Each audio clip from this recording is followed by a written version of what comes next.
magic of the Cybernet Space Cube, the computer-enhanced podcast of the future. Transformers Slag Podcast. What's up, everybody? How we all doing this Saturday night? It's a Transformers Slag Podcast Saturday Night live stream main event. I'm your host, Protoman. I'm the face that runs this place. I'm the voice you hear Monday to Friday, and it is Saturday night. We are going to talk Transformers, and we got a lot to talk about. We got cool stuff to talk about physically that we have here today.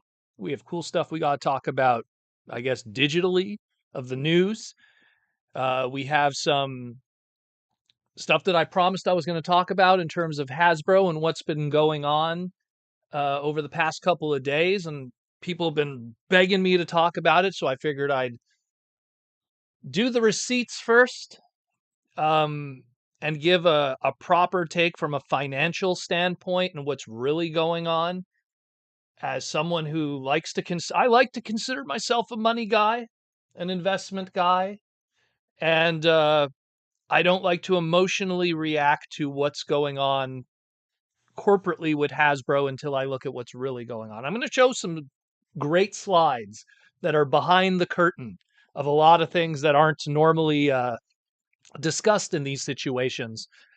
And spoiler, I'm not happy about it either. Trust me. But I'll give a lot of reasons why that probably people have not talked about. So we'll get into that too, along with everything else. But how we all doing? It's been quite a wild week for Transformer fans. A certain something was showing up at a lot of people's doors. I did not expect to get this sooner. Full transparency, I get these from Hasbro as a comp. That's why that little logo is there. I'm part of their influencer program, so my opinions are not fueled by investment, meaning like, hey, I paid for it, so I have to like it, you know? But I will give my honest opinion on it. You probably already saw on my Instagram, I own every version of Deathsaurus pretty much up to this point. The only one I didn't put in that photo was the model kit because I never built it. I still have it in the box from Kabaya. But, I will give my opinion on that and other cool stuff. We got some candy stuff I want to talk about. We got some cool stuff that we got in the mail from Hong Kong. That's Transformer related. We're gonna have a fun evening tonight with everybody. So I hope you kick back, chill, relax, and enjoy this evening. I hope you will be educated, entertained, and informed, like I always hope you are when you tune into my show. That's why we're number one, and I like to believe we're number one because I'm giving you a good experience. So let's jump into it. We're gonna cover the news. We'll cover some stuff that we got in the mail. We'll talk about some toys, and then we'll cover the big Hasbro thing because I feel that might eat up a good portion of our 2 hours to get today together, and I don't want to waste all of your time.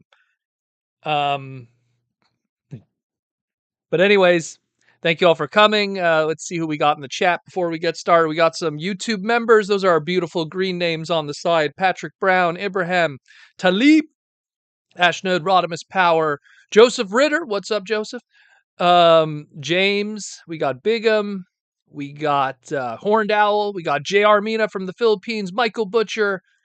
We got, I think we got some patrons people I saw too pop in. Also, Prince and Phalanx 59. Spuntimus Prime. There's one of them. T-Formers 2002. Good stuff. Good stuff. Obviously, more people will be coming in. Tom Laney, too. I believe I also saw pop in somewhere. So then, let's jump into it. We're going to recap the news just lightly. There isn't a lot of news to cover, but we do got a lot of stuff to cover otherwise. And we'll start first on the Transformer Tuesday. We had the Transformers Favorites 2023 toy draft that BMAC, Mark, Mayer, and Evan Brooks gave us. Beautiful people of the Hasbro crew. Trust me, later on tonight when I talk about some of the evils of Hasbro, this is definitely not one of them.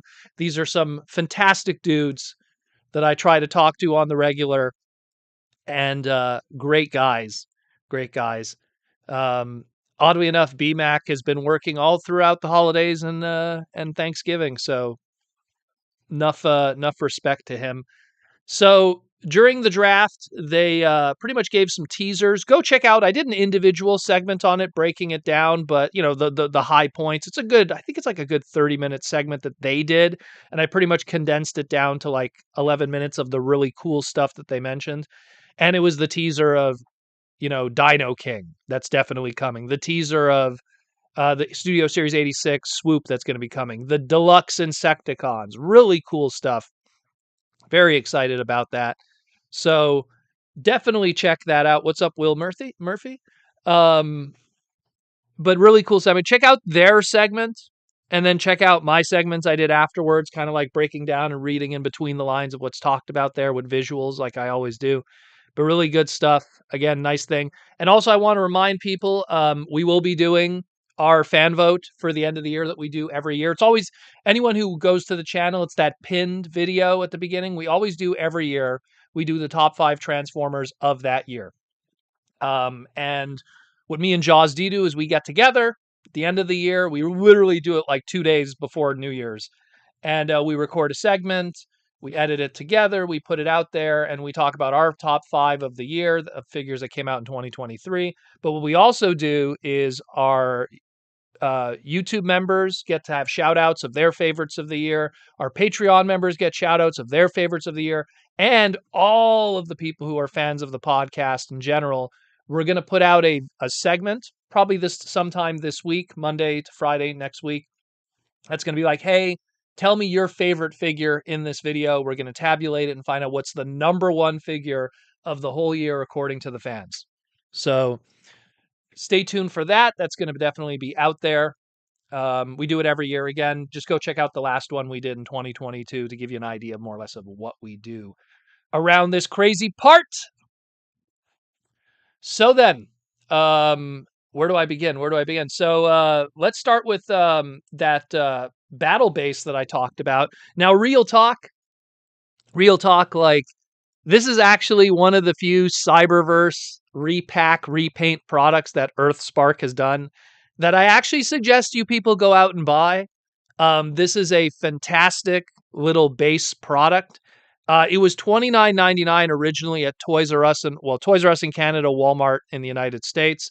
It didn't have a lot of retail population in Walmart because it was supposed to be a Toys R Us exclusive in the United States. Obviously, Toys R Us folded, and then all that inventory went to Walmart instead. It showed up in Walmart and then quickly got shoveled off to like clearance stuff, and everyone slept on the original.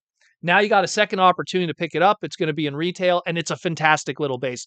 The Optimus Prime figure, whatever. It's a warrior class. It's kind of simple. You could throw that aside. But the base is really cool. It's really good for photography. It's cool for your figures. It works with like the deluxes, the scout classes, the minicons, the micromasters. It has 5mm pegs all over it. It's got a cool little computer readout. It's got flip out guns, turrets. It's this fun little base. I love it. I'm a big playset guy. It's kind of my kryptonite. Like I love micro play sets or even larger play sets. So when they do these nice little packages like that, I'm always down for it. And the fact that they're reissuing it, even though it doesn't aesthetically make sense in EarthSpark, it's more just, hey, you guys get an opportunity. I mean, they could have put this in a buzzworthy Bumblebee packaging and it still would have done the same thing. This was originally, again, a Walmart or Toys R Us exclusive. I'm going to assume this is going to be a mass retail exclusive. I'm not sure. I'm not sure how they're going to distribute it. We don't know a price. We don't know a release date. We don't know if it's going to be exclusive to a store. I'm hoping it's at least a mass retail thing so everyone can get an opportunity. And while, again, let's be real, it was $29.99 pre-2020, pre-inflation. So it's definitely not going to be $29.99 now. I just hope it's not $40 or $45 because then that would really suck. But it is pretty dope. Check it out, yo. Really cool. Again, the EarthSpark battle base. Don't sleep on it this time because a lot of people slept on the other one.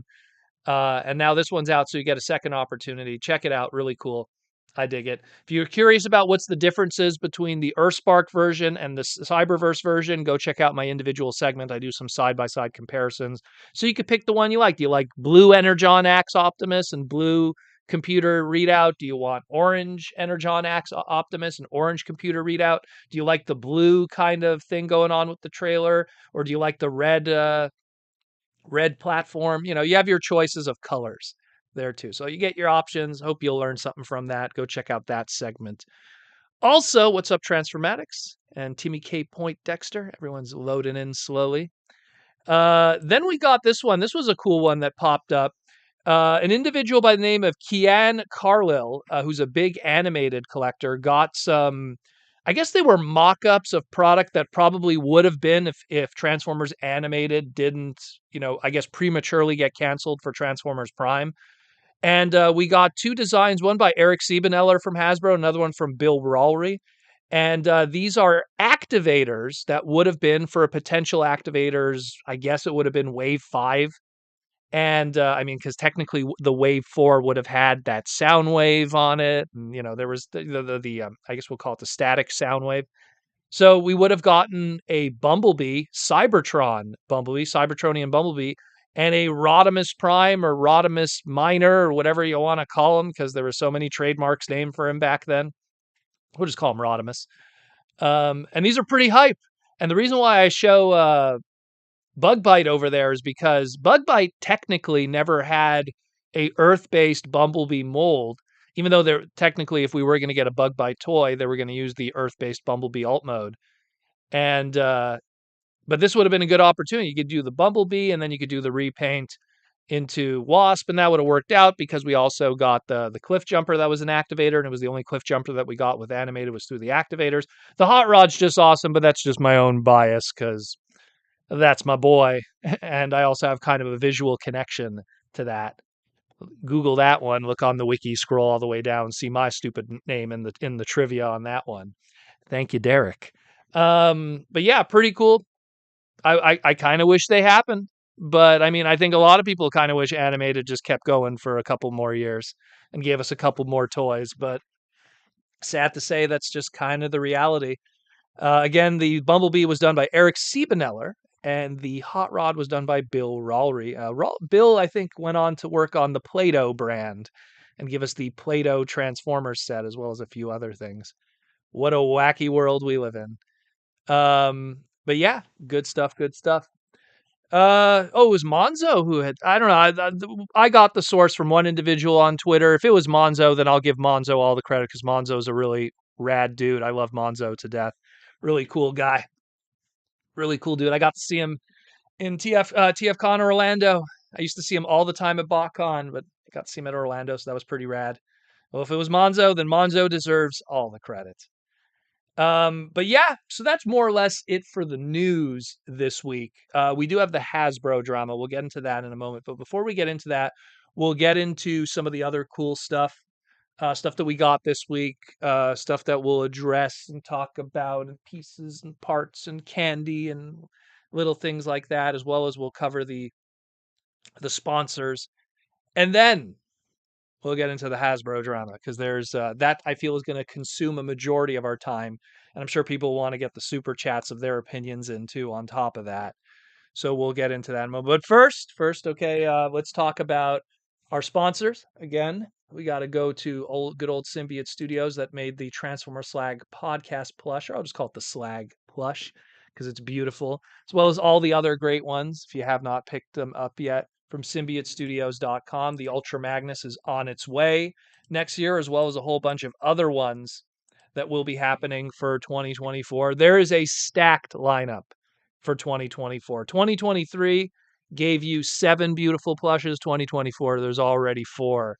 Actually 5 in the queue already to go. So it's going to be a great year for collecting your Transformer plush. And don't miss out. Stuff keeps selling out. Some of them might restock, some of them might never restock. So definitely get in there and buy some beautiful plush, some big old plush, as well as their other plush from all the different Hasbro brands. This barely scratches the surface. Go check out symbiotestudios.com. Fantastic dudes, great people. And maybe we'll see them. Maybe you'll see me at their booth in the near future at a certain big convention, but we'll talk about that in the next couple of months or so. But yeah, it's looking good in the hood. And Seats, we're going to our last month of Seats. Thank you, Seats, for being a sponsor all these many, many months, sponsoring the segment, sending us a chair, sending us some sponsorship love. I like to call it money, but it's sponsorship love. But, thank you for the chair. That was pretty cool, you know. Um, and thank you for all the love and support and Seats. It's been a good 12 months. Promo code is going to work until the end of the year. If you want to pick yourself up an and seat, promo code Protoman gets you 15% off your first order, as well as you could overlap it on any other sales they might have on the website. So if any of the chairs or their products are on sale, you could use my promo code and that will add to it. So that's good too. Great stuff. Thank you, Anda Seats, for all the love. Still got a couple more weeks with you guys before we call it quits, and maybe a new sticker will be up there. Maybe a Symbiote Studio sticker. Symbiote Studios. Maybe send me a poster or something. I'll put it up there. Something that'll stick out. But yeah, and of course, the Toy Armada. We got a brand new segment that's coming very soon, so stay tuned for that. But right now we have the Masterpiece Optimus Prime segment. So if you want to learn the history of the longest running subline of Transformer toys, and probably the best subline, in my opinion, of the Masterpiece line, go check that out. Where me and Aaron Archer, the man behind the creation of the Masterpiece line, as well as the other 18-year plus Transformer loveliness. Go check out that segment, the Toy Armada with Aaron Archer. It's a separate channel. Go subscribe to it. If you enjoy hearing my voice here, go subscribe to that channel there too. I want that channel to hit like at least 10K. I mean, if I could hit 10K, why can't Aaron hit 10K? He's way more talented than I am. Maybe he's not as crazy as I am, but he's definitely way more talented than I am. So check that out too. And of course, speaking of talent, go pick up Aaron's book, The Art of Transforming Robots, Volume 2, Color Edition, if you have not already. Get yourself a nice Christmas present, or for the Transformer fan in your life. Beautiful book. 36 full color pages of that era of Transformers that he gave birth to all those decades ago. Oh, it's been already a couple of decades. Oh, that's the hairline. Oh, God. Anyways, $20 gets you the book. For an extra $15 with that 20 gets you a custom sketch on the inside of any character you want. Pretty good stuff. And if you want to add even more to that, go check out archermonster.com/shop. Aaron's store where he has tons of custom art, the Transformer, instruction, original paintings, all this great stuff. Own a one-of-a-kind piece of Transformer history. Great stuff there. There was a big update. He put a whole bunch of stuff on there too. I believe the Tidal Wave painting got sold. No surprise on that one. But really great stuff. Check it out again, archermonster.com/shop. And thank you, everyone, for sponsoring everything we do here today. So, one of the other sponsors, let's talk about that. So, actually, you know what? Before we get into the big man, we'll get into some of the small stuff first.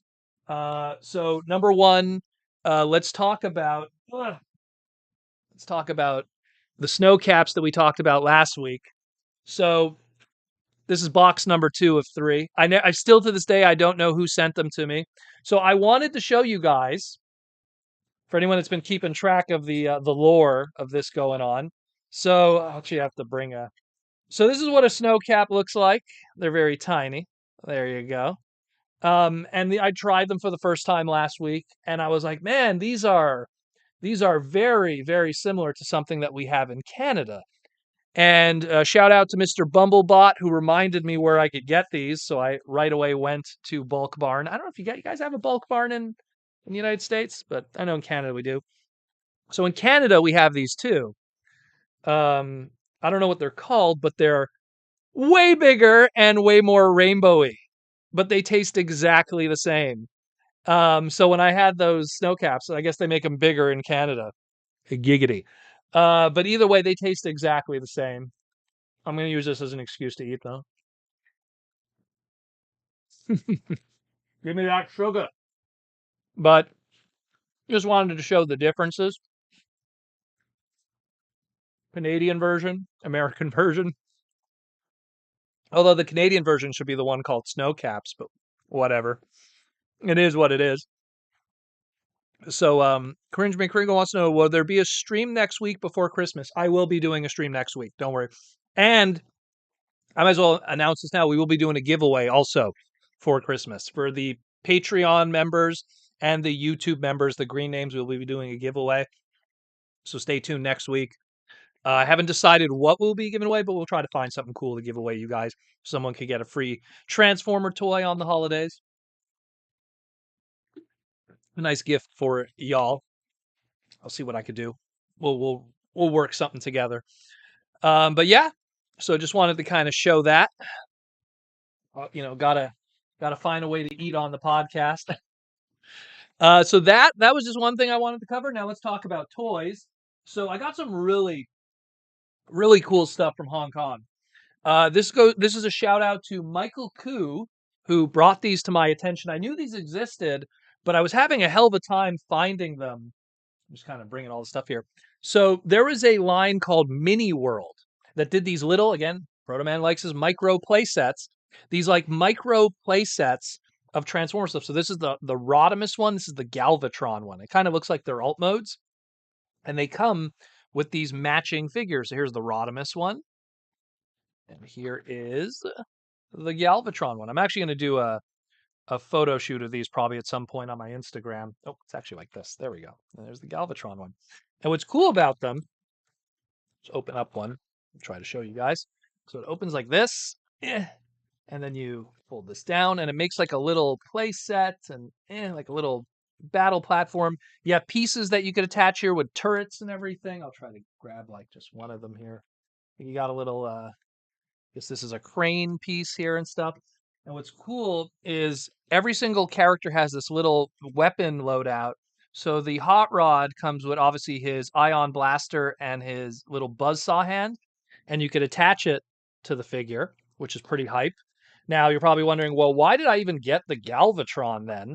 I didn't intend to get the Galvatron until I saw what the Galvatron's accessories were. So the Galvatron one, let me open up that playset just to show you guys. So it's the same story. You get but the Galvatron one comes with a matrix of leadership. So if you have the Hot Rod, you got to get it's because obviously Galvatron had it around his neck, but he comes with the matrix and as well as a gun that looks like the gun that his original toy had. So they did a whole bunch of these. They did a Bumblebee. They did an Optimus. I know I'm forgetting some other characters, but these are pretty hype. I got them through a Hong Kong distributor for the Mini World stuff. Here's their... Actually, I can show you. Here's their little emblems there. There you go.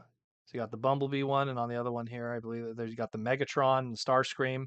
There's some QR codes if you want to scan those. It's also like a web game. It's like an online game in the Asian countries, but not Japan, like the other Asian countries, but pretty hype. I like the Hot Rod. It's really nice. I dig it. It's got a very Optimus kind of head, but simple articulation.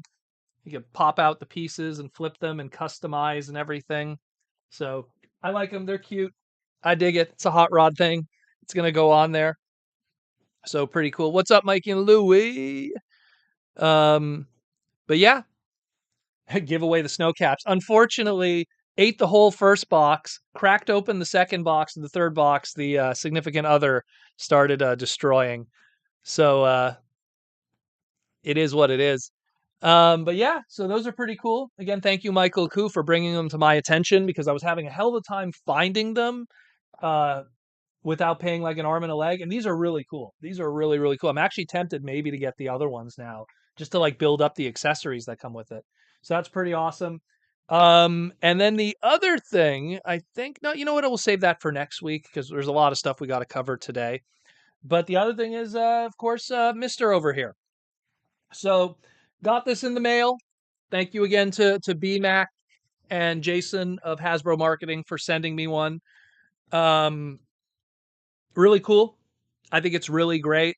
I like the way that they did the Breastmaster gimmick. They call it Chess Masters, but you're not gonna be able to change my vernacular for that after using Breastmaster for 35 years.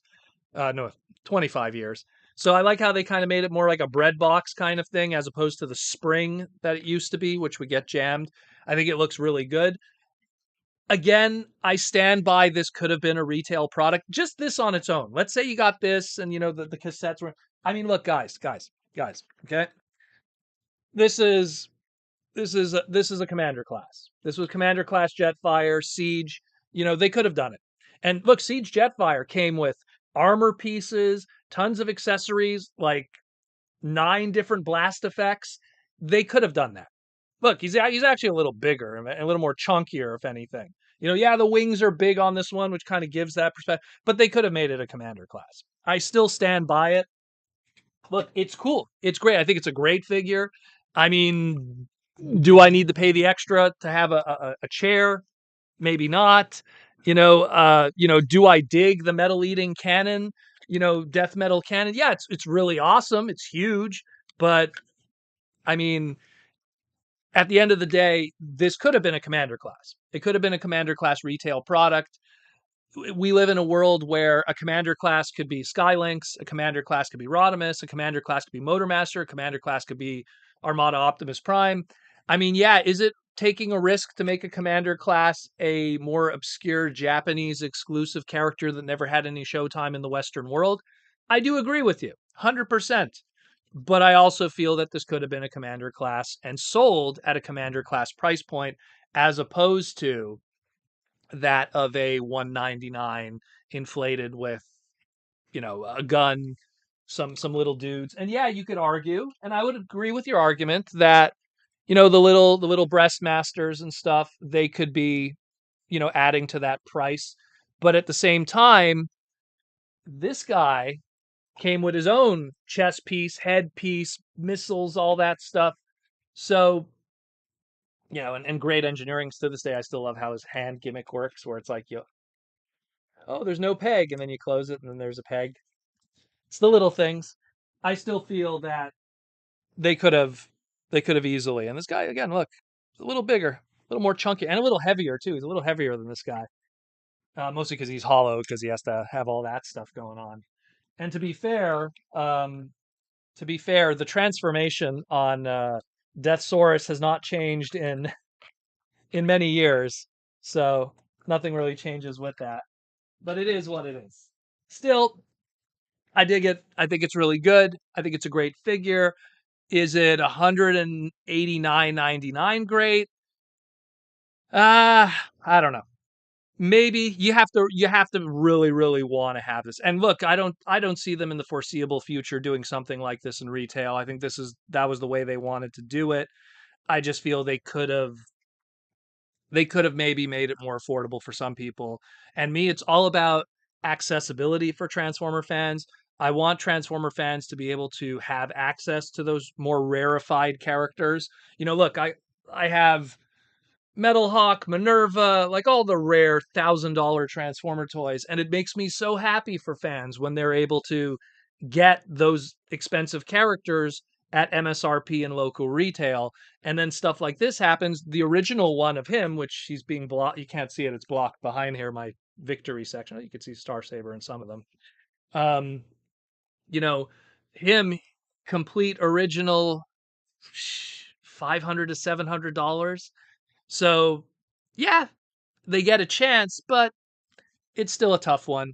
Maybe you know, maybe we'll get something a little more simplified in the future, much like we saw with that leader class Grimlock idea that they had. But I still feel this could have been this could have been a commander class. This really could have. Because what we paid for this, we paid a Titan class price point for something that is a commander class figure. Yes, I know, I get it. All the extras and they fill it out, but look, it is what it is. I still think it's great. Don't get me wrong, but I wish it was a little cheaper so people could have had an opportunity to pick it up. And now I'm worried because now the secondary market is going to be flooded with people reselling them. They're going to put a platform, not a platform, more like a, a, a label of how much this should be, $300. People are going to want to double their money. It is what it is. It is what it is. But great figure, fantastic engineering. Evan Brooks and what was his name? Mr. Masterpiece worked on that one too with him. But it was Evan and Shogo Hasui. Great stuff. Sam Smith also had a little bit to do with some of it. Great work, guys. Fantastic stuff. And before I forget, also the Micromasters, which in my opinion, were great. Peepo here was a childhood Micromaster growing up. One of my first Transformers was the original one. So pretty cool. Love it, love it. Brand new little Micromasters to complete the crew. I did that post today on my Instagram if you saw the post of that. So love it. I think it's great. It's a cool product.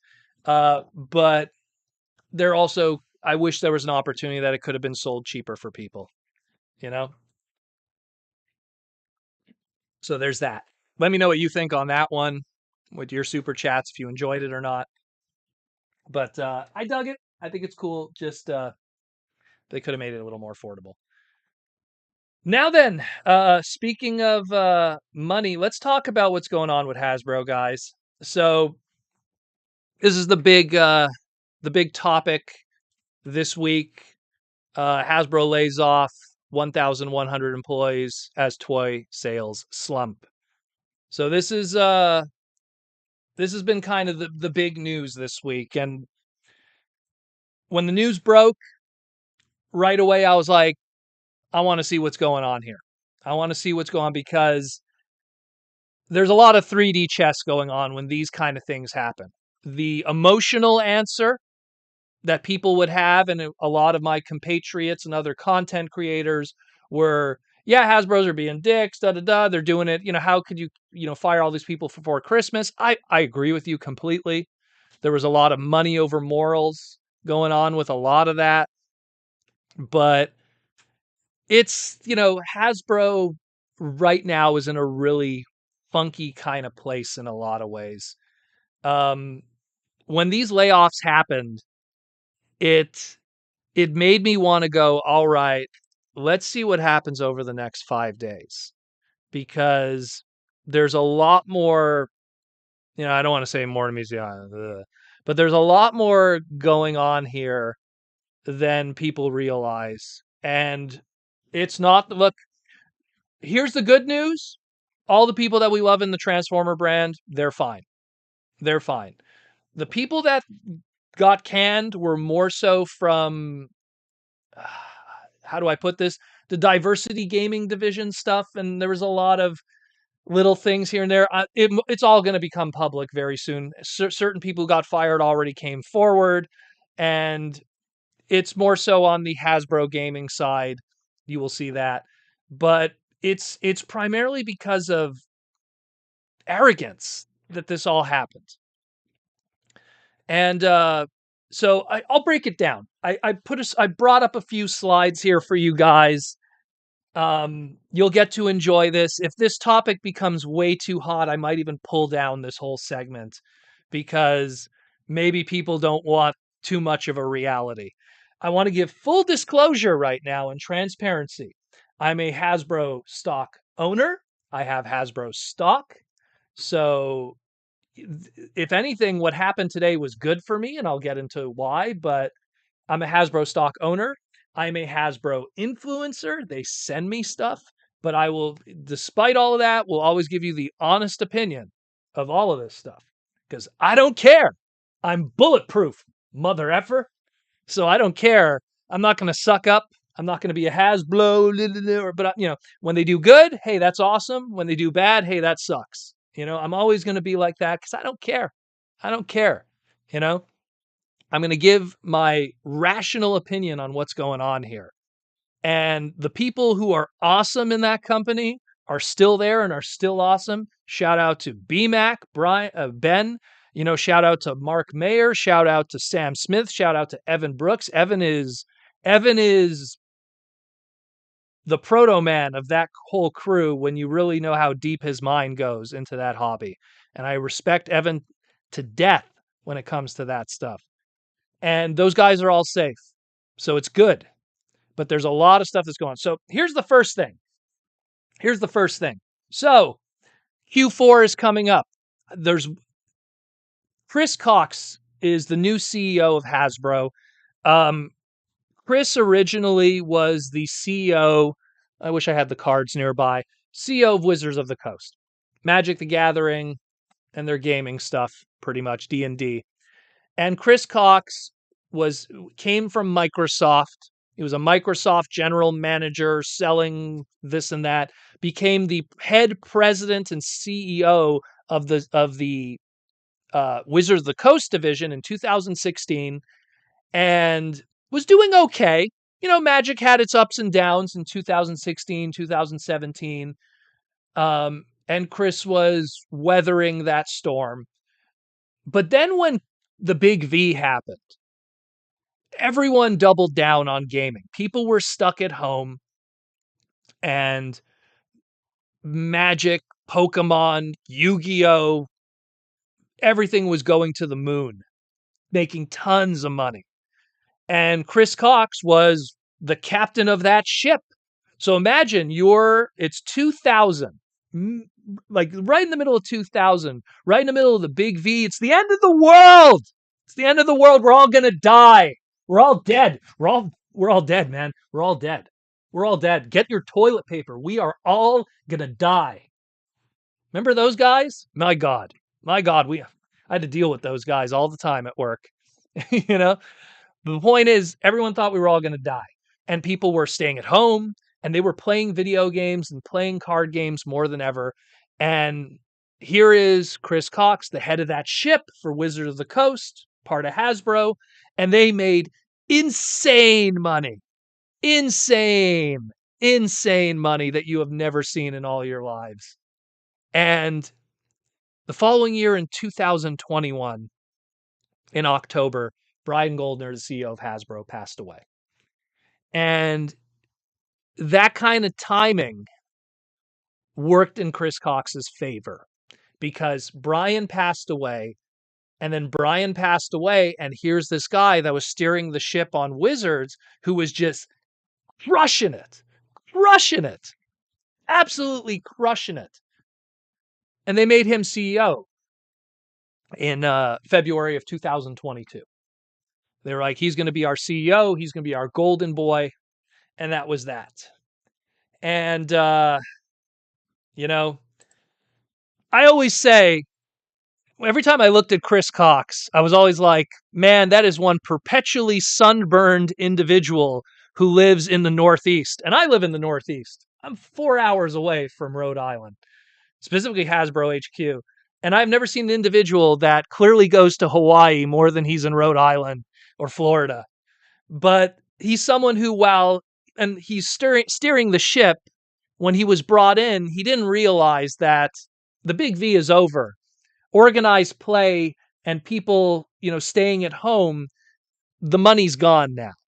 And now people are going back out. They're vacationing again. The money is flowing elsewhere. But the belief was that 2020 was going to keep marching forward. They were still going to make money.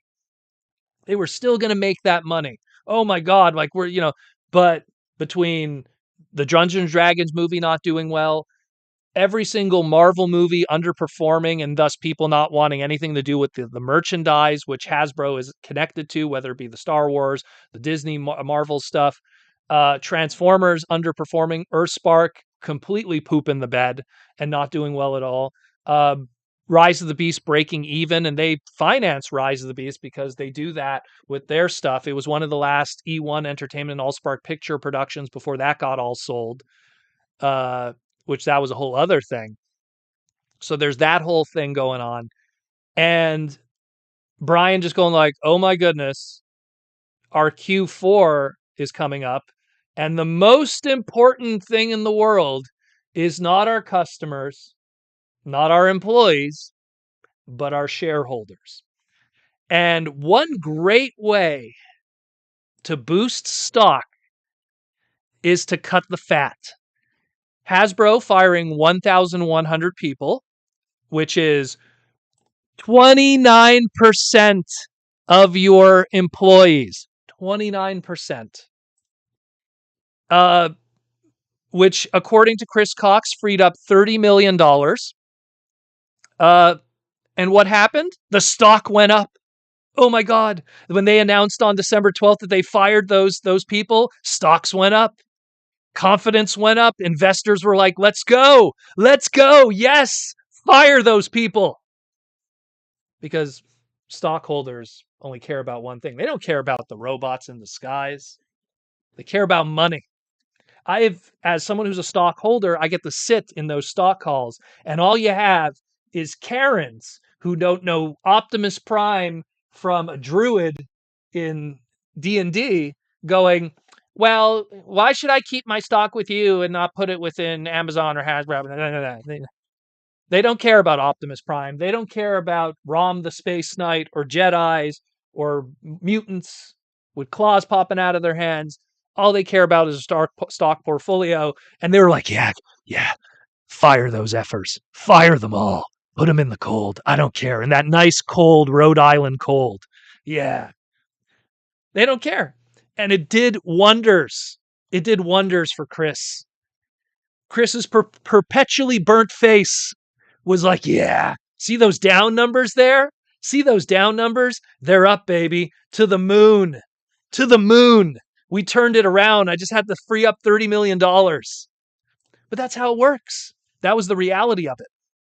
And it gets a little deeper because on top of it all, at the end of the year, Chris is going to get a $9 million compensation for doing that. So freeing up that 30 million, said the layoffs are intended to modernize our organization and get even leaner. While he gets a $9 million compensation. Now, keep in mind, by getting rid of those 1,100 employees, they freed up 30 million. So his 9 million that he's getting, if he just he waived that and didn't take that 9 million and gave it into keeping those employees, which let's do simple math. That means you would have saved 800 employees from being in the cold and not having jobs. But no, better to get that 900 million. Brother needs another yacht made out of gold. And you know what? There's been guys in big, important positions that when times were tough, they didn't want to fire their employees. Rest in peace, Iwata-san from Nintendo. Nintendo CEO that takes 50% pay cut after losses. Iwata took a 50% pay cut so they would not fire anyone from Nintendo. What a guy. But nope. Perpetually burnt. He needs that 9 million. And people need to understand, what is $9 million really? $9 million for a guy that makes 1.5 a year and during the peaks of Wizard of the Coast made 30 million. I mean, what is another 9 million to throw on the stocks and everything? But it's pretty nuts. It's pretty nuts. But he did it, and he moved up he moved up those stocks, and that's the most important thing really at the end of the day. They don't care about anything else. And again, this is some hot takes, but the stock investors are going to love it. But the problem is, and we're seeing this problem, is the investors are going to invest, but will the company be able to weather the storm? Because the reality is, and this is the one thing that everyone forgets. Let me get some water in me because this is going to go for this rant for a bit. And I apologize anyone who's feeling uncomfortable, but this is the reality of things. And I want to give you guys something that no one else is going to be talking about. And yes, Iwata did have character. Iwata was an amazing human being. He had a lot to do with Earthbound, which was, Anyways, sorry about that. But the reality is, Aaron Archer here? Just curious if Aaron's here today. The point is that what's going on essentially is that CEOs serve one purpose. Chris Cox isn't drawing the box art on our Transformer toys. Chris Cox isn't doing the engineering of our Transformer toys. Chris Cox is not deciding names. He's not writing stories. He's not writing copy. He's not deciding characters. He's not clearing any of this stuff, okay? Chris Cox's job is to steer the ship. And if he doesn't steer the ship properly and doesn't make money, then you failed at doing your job. And what happened was he failed at doing his job and he got money for it. Because it's like, oh, you failed to do your job? Get rid of these people. We'll give you $9 million. in stock options and all kinds of stuff. Fantastic. Fail upward. The beauty of the modern era today that I always find so bizarre in this world, you know? So he failed at doing his job. And the reality is while the shareholders love what he's doing because he's doing this for them, the Hasbro board members who want to stay employed are not happy. We got a super chat here by, since Symbiote is crushing it, I will be the next Hasbro CEO. Let me tell you something, Joseph. There's a lot of people that I talk to who have a lot of money that if they had the money, they'd buy out that effing company. They would. They would. They would. Joseph, take it over. We'll rock out with my cock out. Anyways, point is that, you know, he didn't do his job. And now I feel that his employment, let's look at his face again. Look at that face. His employment will be in jeopardy. And now let's get into the deeper stuff here. Okay? Let's get into investor stuff. So we actually, in our investor forms, we have hundreds of pages of stuff that you could comb through. Luckily, it's a PDF file that I could just do stuff. But one important part of my investor form is, what if we got this guy fired? Employment agreement with Chris Cox. So he's paid $1.5 million a year. He gets a whole bunch of bonuses and everything too, like I just mentioned. But what if we fired him, right? What if we got rid of this guy? Well, do you know if he gets fired, and this is amazing. I hope you guys are paying attention. If he gets fired, he actually gets a compensation of $3 million, which is 2 years of his salary. So 1.5 times 2, 3 million. And get a load of this. He still gets to have dental and medical insurance through Hasbro's dental and medical company, Cobra. I can't make this stuff up. Hasbro's dental and medical insurance company is called Cobra. Good Lord. You can't even make this up. Do they got like Zmont and Tomax behind the scenes doing everything for them? I can't even make this up. But this is legit here. This is legit. There he is. Aaron, you're missing it, man. You are missing it. You need to like scroll back for a bit first. So the point is that even if this individual gets canned, he's still going to get quite a bit. And that takes a toll on the final number of the company. And he cannot be put up for firing just yet until 2024 of practically the end of the year. So it's something where even if he is incompetent, it's pretty crazy. It's pretty crazy. I hope Disney doesn't buy Hasbro. I hope not either. Disney has its own problems right now. So I don't think Disney can do that kind of stuff right now, in all honesty. So, but either way. Some people are also a Cobra. I can't believe that there's an insurance company called Cobra. I couldn't believe that. I don't know, maybe because I'm Canadian and health insurance is, well, I'm not going to get into it. One of the good things of being Canadian. But I'm just amazed that it's called Cobra and Hasbro's dental and medical insurance is called Cobra. It's just, as someone who watches the old G.I. Joe cartoons and how there's all that behind the scenes stuff that Cobra's doing with companies and everything, it's just wow. But it's just, if you go through the investor forms and all those promises and everything, it's not looking good. It's not. It's something where, how I see it is, for us as fans, here's what we could take away from it. The Transformer brand is probably going to have a reduction. There's going to be less of a swell. There's going to be a pivot in terms of what's going to be happening with I guess we'll call it media brands. Look, we do know that we have a cartoon movie in 2024 that hopefully will be the more affordable choice. I hope so. I'd like to know what those numbers are because they got a lot of big name actors, which are conflating that, unfortunately. But that's just how they are. Shrek started that, and that's just how it is today. Um, but the point is that we have a situation where I hope that that kind of works out. The shows, EarthSpark's on its way out. That's just done. You know, that is just completely done, and they're going to move on to something else, whatever that'll be. We supposedly we got a season 2 of bots coming, but that's already too late to the game, in my opinion. There's no merchandise being moved with a bot show, and that's the problem.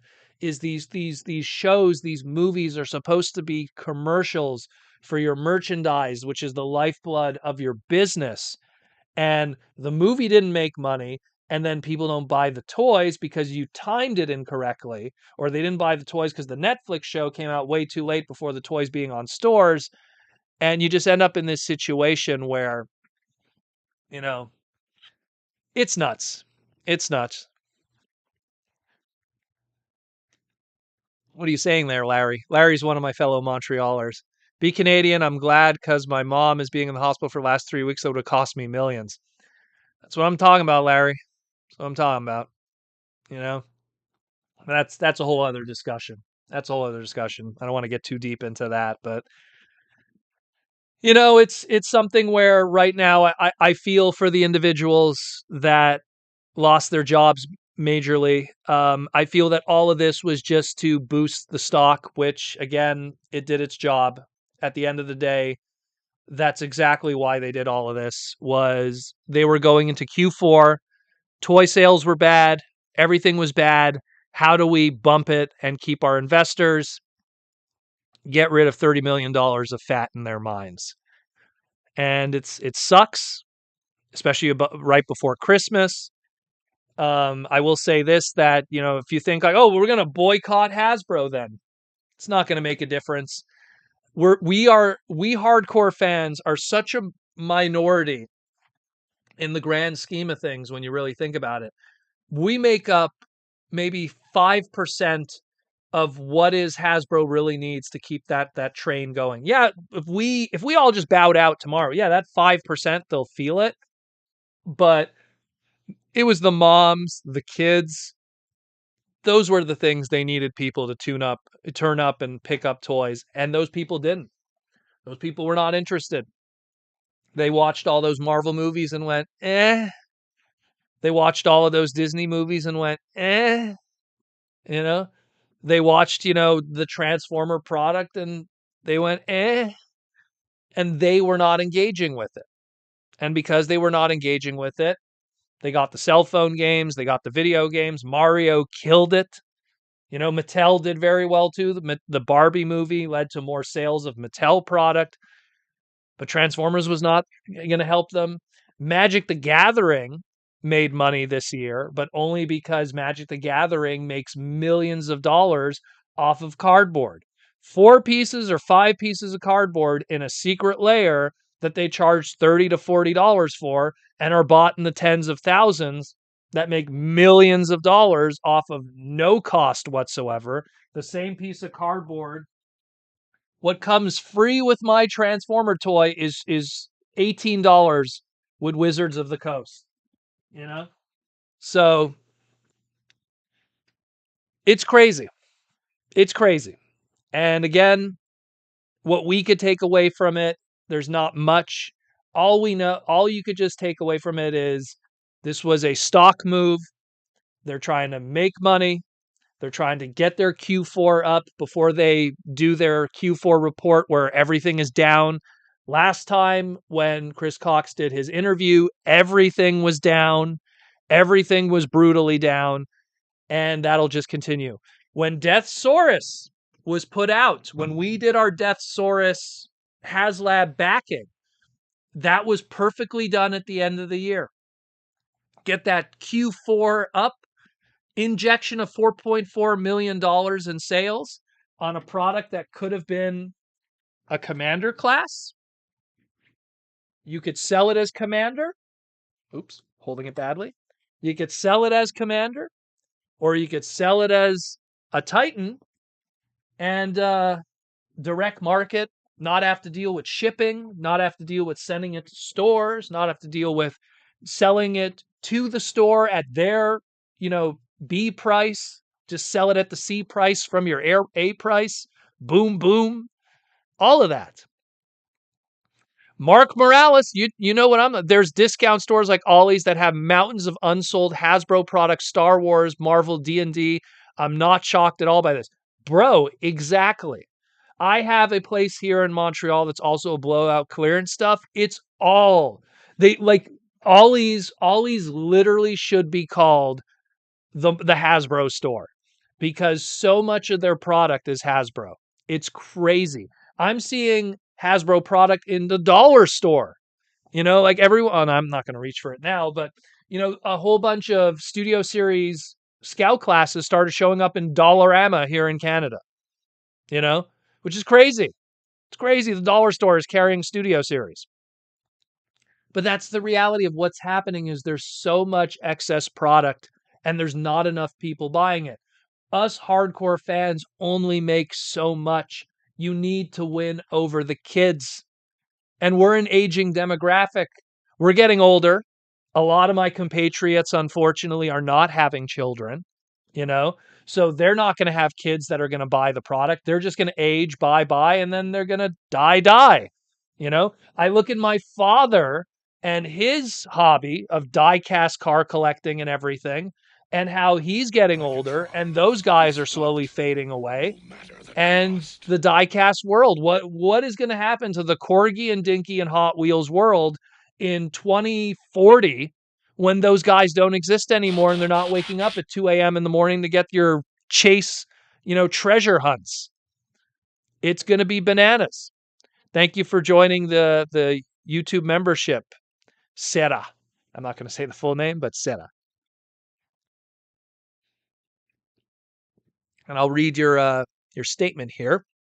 Sarah, the last 2 times Hasbro had money problems, the answer were Beast Wars and the 2007 movie. So the answer now, there's kind of a few things to take away with that.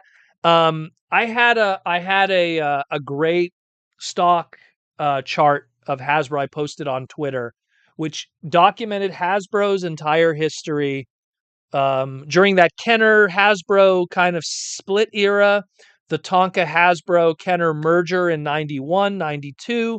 And I show like how the ebbs and flows. And as I was showing the ebbs and flows, I was showing what was happening at the time. Power Rangers was out with Bandai, when Beast Wars came out. Beast Wars came out when Transformers was down. Hasbro was still okay, but Transformers was down when Beast Wars came out. Not when Beast Wars came out. When G2 was on its tail end in 94, Transformers was at its worst at some points. And that's why Beast Wars happened. That's why it went to Kenner. That's a whole other conversation for another time. But I do see what you're trying to say, but it is kind of apples and oranges.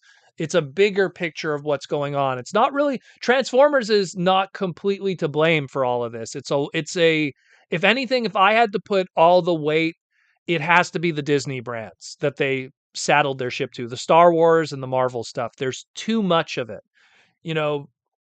No offense to these movies if you like them, but Black Panther toys shit the bed.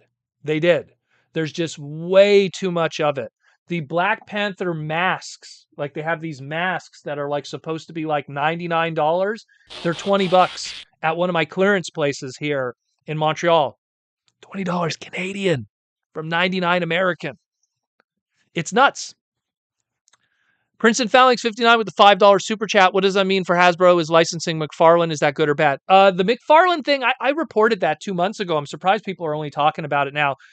Todd is just doing the page punchers thing. It's because Todd McFarlane is a co-founder of Image Comics. Image Comics, along with Skybound, right now have the Transformer comic book license. They're just doing the page puncher thing. The rumor online is the comics that will be included are still going to be IDW books. That was the original rumor, but the rumor was based on because at New York Toy Fair, they had like a mock-up of what it was going to look like. And it had like 2 little prototype PVC figures, and they just put a comic in there just to show what it would look like. And it was done in a closed viewing. So the rumors were, it's an IDW comic, but we don't know. Todd McFarlane has a beautiful relationship with those guys as a co-founder. I wouldn't be surprised if there's some kind of synergy there.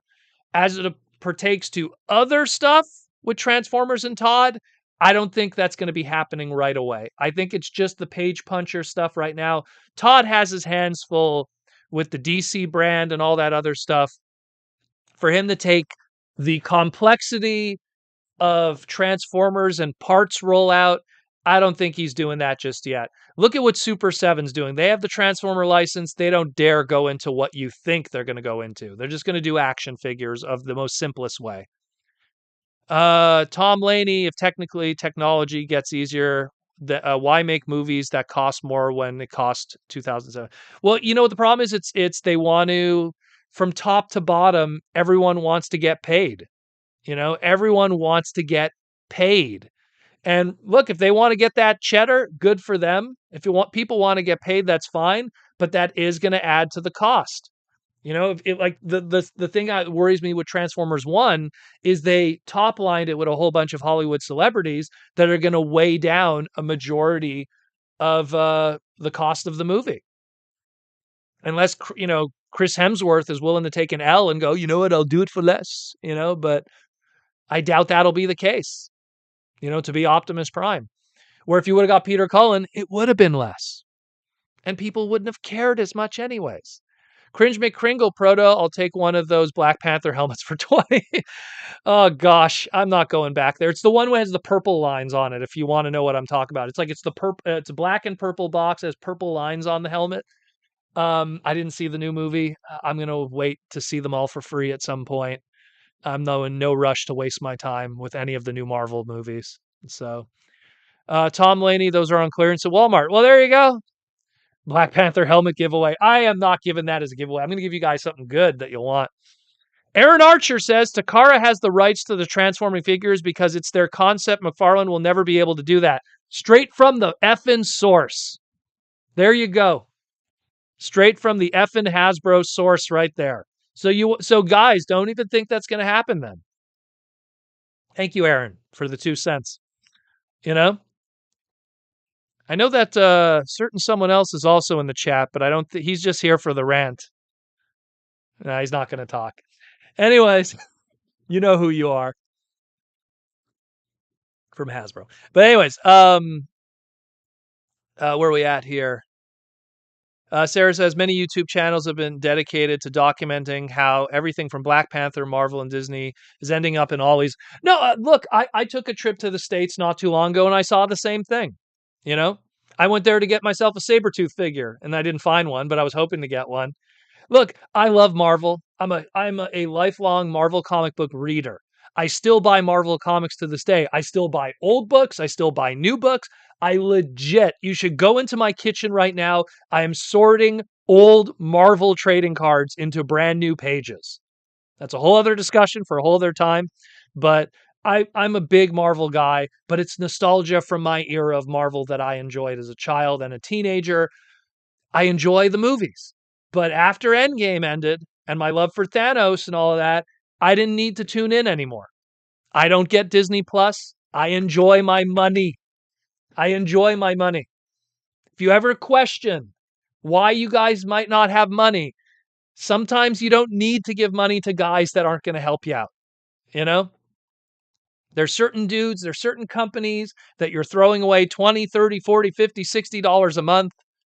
And it's just by the end of the year, you're like, man, I wasted $700 on something I could have army matey on the internet. I'm just saying, There's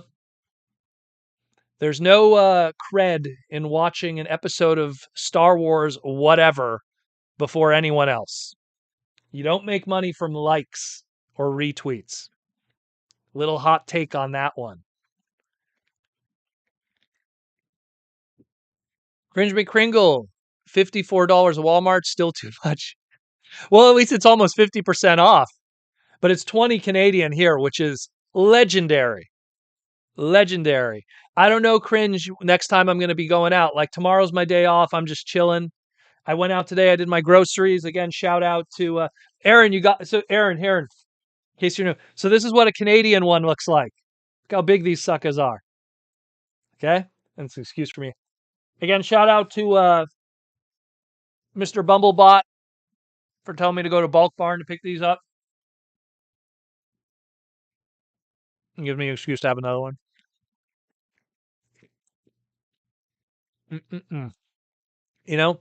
And I'm sure some of those Marvel movies are great. I'm sure some of those Star Wars shows are great. I'm sure some of those Marvel shows are great. I'm sure they are. But you know what? You know what's also great? Being able to buy your groceries and not feel guilty. Being able to pay for your mortgage and not feel guilty. Or pay your rent and not feel guilty. Or buy a Transformer product, you know, and go, ooh, I don't know. I've always felt there's passive purchases and then there's physical purchases. And I feel that today there is too much passive purchases that are going on. If ever times are tough and I need money, I don't feel bad about buying this because I could turn around and sell it. The beautiful thing about being a toy collector, it's almost as if we're investors. Because if ever time gets tough, we could always pull out. And yes, we might not get what we invested initially. It's now they're loose, they've been open. But for every figure that drops $5, $10, there might be a $15 one that went up. We're very lucky with our physical purchases, but there's too much of a generation now. And here comes old man, proto man with the receding hairline. But there's too much generations now of kids that there's so much digital purchases, getting streaming services, getting this, getting that, that you physically end up with nothing. You spent $700 in a year and you have nothing to show for it except, well, I got to see Games of Thrones before my neighbors did. Who cares? So you have to really, if you're going to spend your money, spend it wisely. In the racing world, we have a term, never waste a move, meaning every little thing you do in racing, it just adds up in the end and it could change everything. So you never waste a move. And it's the same thing, never waste a dollar, if you could use it properly. Cringe McCringle says here, also just remembered about how Captain America shield were at Ollie's for 40 instead of 120. I would have bought that Captain America shield and hung that right there. That would have been cool. A cap shield. But isn't that crazy? And think about that, right? $120 MSRP from retail. And then Ollie's buys it at a clear out price at 40. What is Ollie's buying it at? Probably like, let's say $15 a unit per case, you know? So it's crazy when you think about it that they're supposed to be making these huge margins at that full MSRP and they're losing money and blowing it out. So it's absolutely nuts. It shows just how flipped the world is right now in terms of the toy industry. And Hasbro is number one. It's Hasbro. And then if you look at stock options, the distant second place is Mattel. And then you got like Jax and you got like, oh, hey, here's Todd and all the other guys just kind of like just fighting it out at the bottom. But it's like Hasbro just stands above them like a monolith. And unfortunately, the building is falling over. And perpetually red face is going to be having some serious problems, So don't get used to this guy. He's the reason why the face is red. Like I said, he's in Hawaii right now. There was a quote by Chris Cox that bothers me still, is that he said that he was at a cocktail party and he says that he wishes that the toy industry could be more having cocktail parties and fireside chats. And they're delusional of like what they think with this stuff. It's nuts. It's nuts. Sarah says everything from Hasbro is on clearance in my stores, my country, except for Legacy Transformers. That stuff needs to go on Amazon. Well, again, Transformers is getting by. The Transformer product that's doing very well is Legacy and Studio Series. So guess what? You're going to probably see more Legacy. You're probably going to see more Studio Series. They're probably going to double down on stuff like this. This sold well.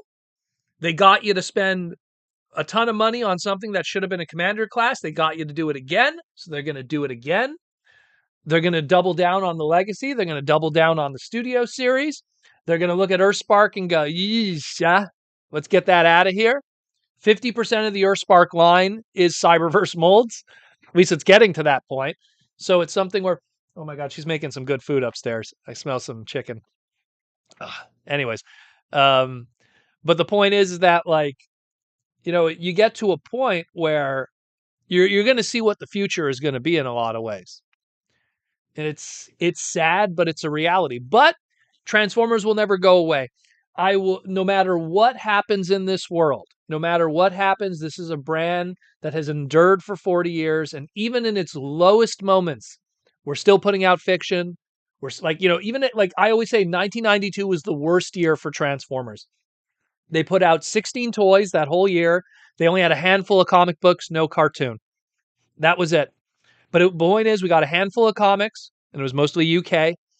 We got a handful of toys. It was mostly UK and Canada because we got some of those distributed. And that was it. And that was the worst year. And even in its worst year, there still was something. There still was something. So it's with rice, actually, brother. Um, but the point is so like even at its worst, and Hasbro knows Transformers is their number one brand. They own it. If Star Wars is giving them problems, they don't own it. So they could let go. If and it's all these obligations to Disney that's costing them. If a bad movie comes out and they have to put out all this product, they eat that. They eat that. There's going to be hundreds of this and that, and it's rough, man. It's rough. There's going to be a lot of changes. There's going to be a lot of changes within the next, I guarantee 2024 Q2, there's going to be a big shakeup of who's going to be in charge. Although, again, unfortunately, if someone's going to get fired, that fiscal firing cannot happen just yet. It's December 31st, 2024 is when his term is up to be decided if he must be removed, rubbed off. So we will see. We will see what happens with that. Tom Laney, yeah. Why make Blu-rays and physical copies of media when it's all digital? Buy out streaming services, pay extra for digital copy of games, play them. And what's happening is people get digital codes of movies that are in their Blu-rays, and then they go to play those digital codes again 2-3 years later and realize they don't even have access to it. Like you buy a movie and you get a digital code, and then you play it like when you got the movie brand new then, but then you revisit it in 3 years and it doesn't even exist. You got to be careful with that kind of stuff. You got to be very careful with that, because if you don't own your product, then they own you. And financial freedom is something that is very scary for people. And it's a whole other discussion. Sometimes people, when they sit with me at conventions, I sit down and do that talk. But there's a lot of people that don't have financial freedom, but it is because of very bad decisions. They get caught in that loop. And lucky for us, we're investors in a different way. We could bail out if we need to. But there's a lot of people that aren't investors. They can't bail out because the stuff that they invested in, they don't physically own. How are you going to sell your $700 of annual Disney Plus account? You can't sell that. You can't. Abraham, dumping Disney could help a bit. Yeah, but the problem is that Hasbro has had a 40 to 45 year relationship, if you count the Kenner part of it, with Star Wars. They're not going to cut that. Hasbro has had, at least until, Toy Biz dropped the ball, and granted there was a little bit with Secret Wars, but Hasbro has also had a good 20 plus relationship with the Marvel brand. 25 if you count Secret Wars and little pieces here and there during the Toy Biz era where they were licensing out little things, little figurines. So it's something where, do they want to give that up? I don't think so, because they're scared because some other company might take it. Where, they were waiting, Hasbro was waiting for the longest time to get the Disney Princess license that Mattel dropped. But Mattel's making money. They might get that Disney Princess license in a heartbeat and get it back. So, Princess Phalanx 59 Proto, do you think McFarlane could make non-transformable Transformer action figures like the RID line? Of course he can, but here's the problem. Super 7's non-transformable Transformer toys, clearance. They're doing terrible. Transformers RED, it's done. It's canceled, that line. So now McFarlane's going to come in. What is he going to do? No offense to Todd. I love you, Todd. But what is he going to do that's going to be so different than the other two? Make them cheaper? There's very little. Transformer fans have that OCD that they need to be able to fiddle with something. They need to be able to just, they need to be able to have that. You're not going to get that with a vinyl mixed with mild ABS transforming rubbery non-transformable action figure with swappable hands. Historically with Transformers, those non-transformable lines, except for the PVC line, the small PVCs, not the mega PVCs, but the small PVC line. One moment. The laptop is asking for juice. One sec. Let me power you up. Thought I charged this guy. Anyways, there we go. It's something where it's going to be tough. It's going to be tough for them to pull something off in a non-transformable way and be profitable. Mr. Bumblebot says, shout out to Derek. Maybe he's gone, but not forgotten. Well, Derek is never gone, never forgotten. Derek is amazing. Derek was an amazing human being. Link CW, sorry, late. Mom died. Oh my God, Mom died on the 3rd, my birthday, so the 5th, and is very depressed and staying away from fast food. Link CW, sorry to hear that, man. That's terrible. My condolences. Jeez, bro, don't waste your time hanging out with me. Go spend it with your family. That's terrible. Jeez. Sorry to hear that. T-Formers 2002 Robot Heroes are fantastic. Look, Robot Heroes came around. Robot Heroes debuted during the movies. 2007 was hot. Everyone wanted Transformers. Here's some Robot Heroes based off of G1 designs. Everyone ate it. I have almost every Robot Hero ever made, including the movie ones. I think they're great, but they also came at a time of peak Transformer hungriness. And then they did the Tiny Titans, which didn't do as well, and they had less paint. And I'm looking at them right now. They did a Unicron, was kind of nice, and then that's it. They just kind of like faded away. Cringe McCringle, Perman, any tips on getting into comics? I've been thinking about it a lot recently. I think that's a loaded one. What do you like? Do you want to get into Spider-Man? Do you want to get into X-Men? Do you want to get into Cosmic Universe stuff like Silver Surfer? Do like, if you gave me what you kind of like have nostalgia for that you'd like to get started into, I could then guide you there. Because then I could direct you to certain omnibuses that you could get on Amazon, which those, you want to talk about investments, get yourself an omnibus of a Marvel book, a nice big. Those things always hold their value. The second those get retired, my goodness. I bought the Infinity Gauntlet Omnibus, and I thought I overpaid, and then I saw what it's worth today, and I'm like, oh my goodness. So you'd have to give me a little more info. Like, who's your favorite Marvel or DC guy? Even if it's an obscure one, I could guide you from there. Send you to a few collections. Sarah says, we need more accessories. Where's my Judge wig for my Dragon Megatron? Well, those third-party guys could do that.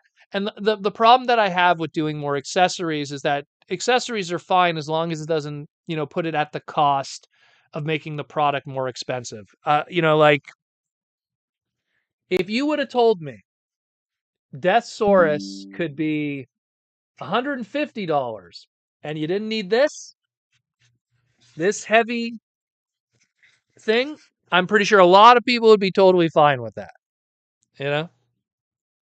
They'd be very, very happy with that. Battle Beast Transformer Robot Heroes. Well, Battle Beast did have a resurgence with Beast Saga in 2012. I think it was for the anniversary.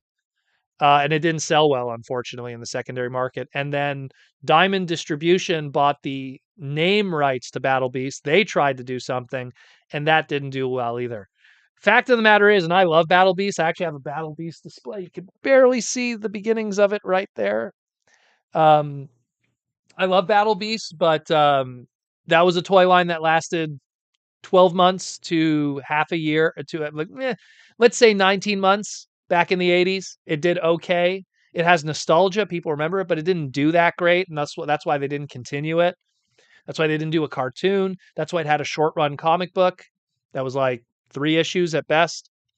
So it's something where if it didn't do well back then and you bring it back and it didn't do well when you brought it back, how many times could you revive the Phoenix for it not to cook things and make it hot? There you go. Big M. B&A Design made a Judge wig. You could always count on the third party guys. You could always count on 3D printers. Somebody's going to make that wig. So to me, it's better that you buy the product as cheap as it could be. And if you need those extra accessories and stuff, not everyone has to pay for it. And the individuals that really need that Judge wig will find it through those sources. You know, would it be cool if Hot Rod, Studio Series came with a fishing pole or something? Yeah, it'd be cool, but not everyone needs that fishing pole. So would you prefer that Hot Rod Studio Series across the bound was $50, or he's $39.99 and he doesn't come with the fishing pole? You know, that way you get it's better that way in my opinion, because you don't need to make this hobby more expensive than it already is, and you don't need to overpay for stuff that you don't need. Link CW Haslab Deathsaurus came. That was nice. No idea how it will go on my shelf. Do you think they will do another Brain Masters, Chess Masters? The trademarks for Lio Kaiser are expired, unfortunately. They have not renewed them, so I don't know what they're gonna do. Um, and that's all your other breast masters right there. So it's something if they want to do Yellbat and all the others. Aside from that, I mean, I would like it if they did Road Caesar, but those are the Brain Masters. But we'll see what happens. The next HasLab item is more of a celebration of the 40th anniversary than it is of picking something from the vast Transformer universe. That's all I'm going to say. Sarah, who is the magician who has the TMNT license? I never understood why 3 companies make the same toys. So Nickelodeon owns the TMNT license, and Nickelodeon is a media company. So when you're a media company and not like a toy company, you could then go, hey, Super 7, you're going to make these. NECA, you're going to make these. And Playmates, you're going to make these. And you have 3 separate contracts. That's why you don't see Super 7 doing movie Ninja Turtle stuff, like as in the vintage movie stuff. That's why you don't see NECA doing the TMNT TV series or the new movie. They have contracts that make sure that they all don't do the same TMNT stuff. So Mattel. But Playmates at one point had it also. So it's something where right now Nick kind of like has the ownership of the entire brand, and they could just license it out to everyone. Let's just say Kevin Eastman and Peter Lair no longer steer the ship on that, unfortunately. Ashnud, yep, if I could get this cheaper stuff, that would be better. Yeah. I mean, look, it's a nice fancy box. It's pretty, but the end of the day, I'm pretty sure people would be fine if you told them like, hey, we don't need the fancy box. It'll be just a brown box and you save $10. We don't need the chrome. We don't need this. Hey, look, it's great. Don't get me wrong. It's nice. But let's be real. Where's this going in your collection, most of you? It's going in your closet. It's going elsewhere. The fancy box was important in a world where this was on a toy shelf. When this had to catch the eye of a person walking by. The second you get rid of the toy shelf, what is the point of the fancy box anymore? Now you're not trying to sell a product, Having this on the side to advertise what it comes with, to do this defeats the purpose of it, because this is a direct market straight to us product. And the only people that are going to get it are the ones who already invested and knew what they were getting. So aside from it pretty much homaging what would be a retail product display, at the end of the day, this doesn't serve its purpose.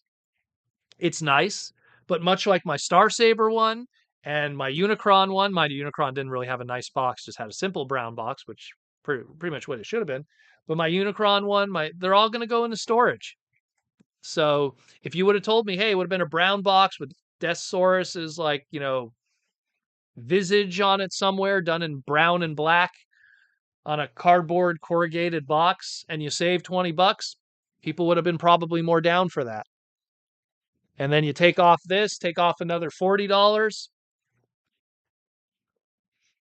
Just how I feel it should have been. Prince of Phalanx 59, no more Haslabs, just make them Hasbro Selects. But then it's so much easier. A Hasbro Select Titan class is $200 to $210. A Commander class level Haslab, you could charge $200 because it's a Haslab. I don't want to keep repeating myself with that, but how much time we got? Okay, we still got 30 minutes. Thank goodness. Sarah, at the end of the day, we're gonna have a Commander, Voyager, Optimus Prime, and still no studios. You know why we don't have an 86 Megatron, though, Sarah. Come on, we're not gonna have guns. Hasbro's already having problems right now. The last thing they need right now is Hasbro sells Walter P-38 replicas at Toys R Us. Billy B, who's one of my Patreon people, what does he say here? Protoman seriously needs to apply for Hasbro marketing. I don't want to have to move to Rhode Island. You'd have to kill me before I move to Rhode Island. I've been to Rhode Island twice now. No, thank you. When you've lived in Montreal, you do not want to go anywhere else. You do not. Forget it. I have traveled this continent, not country, continent. Some really great places, some fun places I've went to. Not leaving Montreal. Not for Hasbro marketing. So they could make money. Aaron says there won't be an 86 Megatron until toy weapon laws change in the United States. Just cannot happen. Thank you, Aaron. From the word of babes, Link CW got United Chase figure today. Thought it was going to be dumpy figure based on the the toddler show, but oh my god, transformation is amazing. Well, it's because they updated a classic design that was. I can't read here. Let me grab the. Here we go. Not the best example because I have a whole bunch of Rescue Bot figures here because I'm working on a photo shoot. If you guys saw on my Instagram recently, I took a photo shoot of that lockdown looking one. But yeah, so I picked up a whole bunch of Rescue Bots on the cheap. A guy was selling his collection for practically nothing. I'll show you guys that next week. I got a whole bunch of cool stuff. Been buying people's collections recently. Again, people have been cashing out and picked up a few things here. And that's where those Marvel cards came from. And I've been just filling the voids, as I like to say.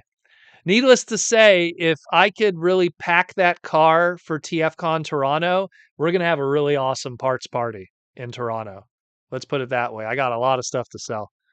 Link CW and what the F? Why the hell is Hasbro laying off people? They're not doing well, I know.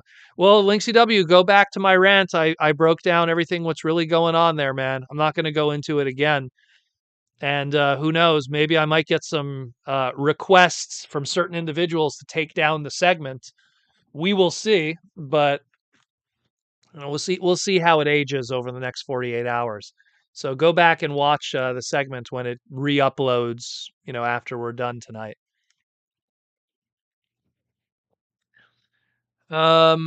Archer Monster, Aaron says, for your information, I will be doing some lives over the next 2 weeks on Toy Armada channel. So check that out. What day will that be, Aaron? Let people know so they can mark it down on their calendar or put it on their phone to give them a reminder. What day will it be? And what time do you think it'll be? That way they could come join you. And then we could have you in the background. Mikey and Louie and What's for Dinner, Proto. So my lovely love of my life made some amazing fresh barbecue chicken. Made a barbecue chicken, but like herself. and mostly because she wants to have clean chicken breast and everything. Barbecue chicken, garlic fries. We have pita. What else? It just smells so good. I can smell it now. What else do we have? I think that's it. I think that's all we're gonna have tonight. Oh, and broccoli. We're gonna have broccoli with it too. We got some heads of broccoli. Because broccoli's where it's at, yo. Prince of Phalanx 59. I have a Haslab His tank. It's great. But Illa is could do without the lights making it cheaper.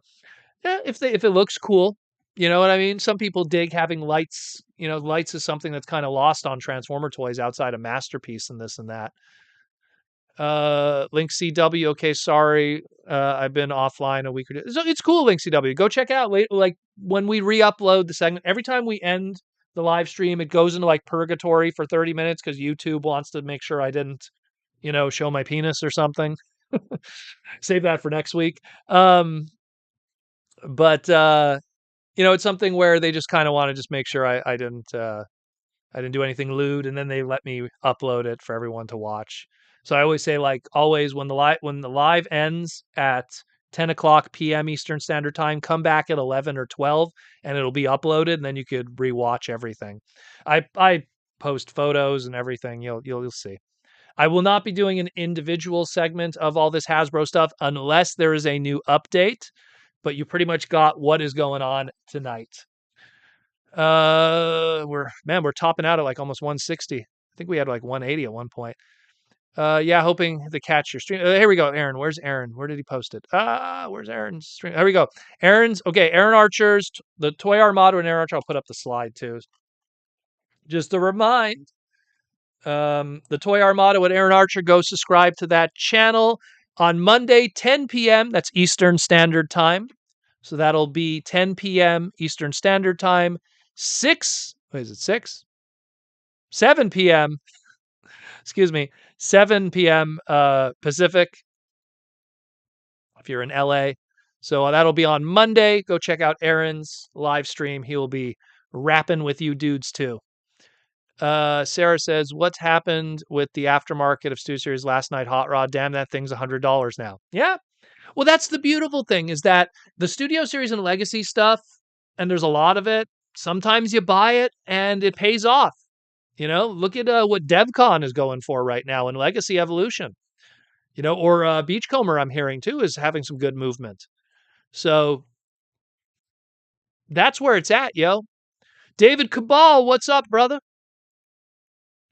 T-Formers 2002. Hey, glad to know you're coming back, Aaron. Yeah, man. Aaron was just taking some time off, relaxing, doing his thing. Although me and Aaron might not be at TFCon LA now. We're going to try to figure out what's going on with that, but we'll see what happens. But TFCon Toronto will be our next foray, if that's the case. We're trying to figure out what's going on. I might be at San Diego Comic-Con, but that's a Symbiote Studios kind of thing. But I'll keep you posted on that one too. You can see Bob's now in Twitch because the artist wink. Link C. No, Cringe McCringle Monday at 10 sounds good. Have to listen while you're working. Excellent. Press that like button. Thank you, Timmy. So we got 15 minutes left. Let's get some more super chats in, and then we'll call it a night. I want to be able to get as much in as possible. I'm sorry that we went in the little negative space of what's going on with Hasbro, but I did want to address it. So many people were messaging me throughout this week. They thought I was avoiding the issue. They thought like, oh, you're a Hasbro shill. You didn't want to talk about it. I was like, bro, you don't know what's coming. If you still think I'm a Hasbro shill after that, then I'm sorry, I can't help you anymore. No, I wanted to make sure I read everything, and I don't want to just have an emotional response. And so many people are just having emotional responses. There's so much going on here. Link CW. So where are we at here? Oh, I missed it. I did want to say, Proto, as you say, you enjoy life and your loved ones. It's honorably important, horribly important. Also wanted to let you know that mentally it's great to appreciate from you to me. Look, man, let me tell you something, okay? Let me tell you something. No matter what happens in this world, no matter what happens in this world, as long as you have the people, your friends and your family around you, and I mean here, I'm sorry, no offense to the internet, but here is where it's at, okay? I'm a content creator. That means that for all the love that I get from you guys, there's always one or two guys that hate my guts, that make their everyday life pointing out things and calling me dicks. I was celebrating, the life of the passing of beautiful bird lady, you know?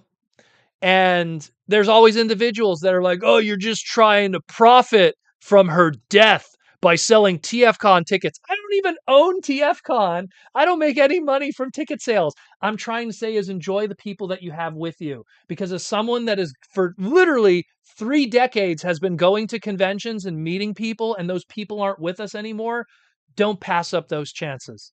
Don't pass up those opportunities. As a fan of wrestling and all of these guys that I have so many autographs of people that I've met that are no longer with us from the wrestling world. But again, there's mentally sick people that they're terminally online and they make it their lives to just like take people down. But you know what? When you walk away from the screen from those people and you have loved ones that love you and friends that love you, I forget who it was, but there was this guy that said it best. He said, there's no greater feeling in the world. There is no greater feeling in the world. More than anything, you could be rich, a millionaire, you could be a homeless person, you could be poor.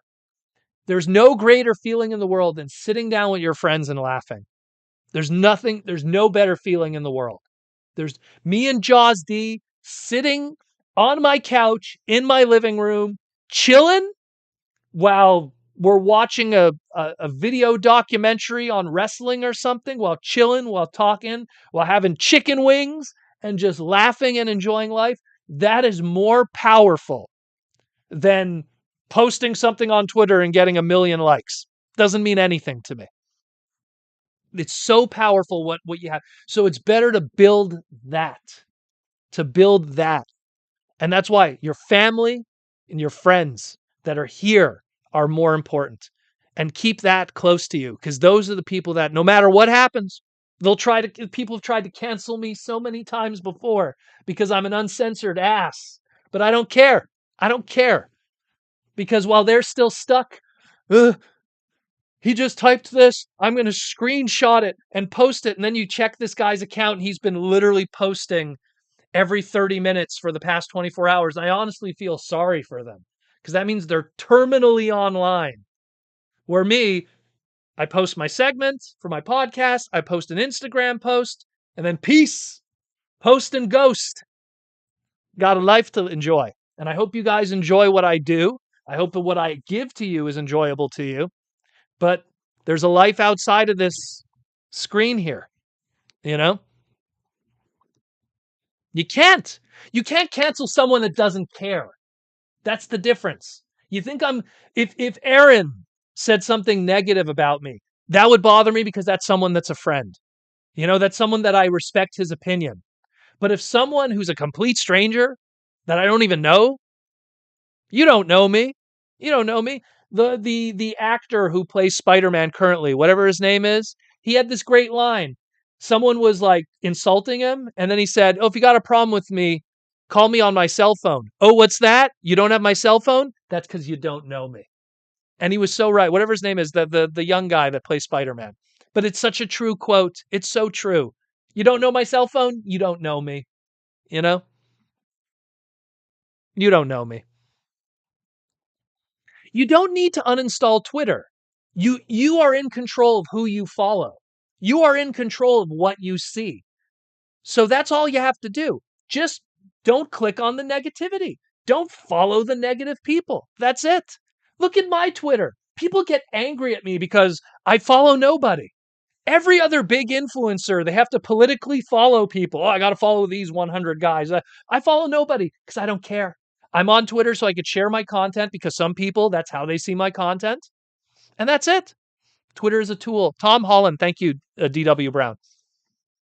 Great quote by Tom. Great quote by Tom Holland. It's so right because people try to cancel him. They try to cancel everybody.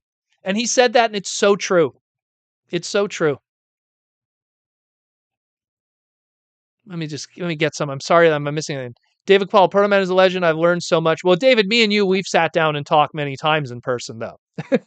Again, that's why, like, when we were in, like, oh, God, David, please come. Like, I'm probably going to be at San Diego Comic-Con. We're going to try to hook up, man. We'll hang out. I want to hang out with you, brother.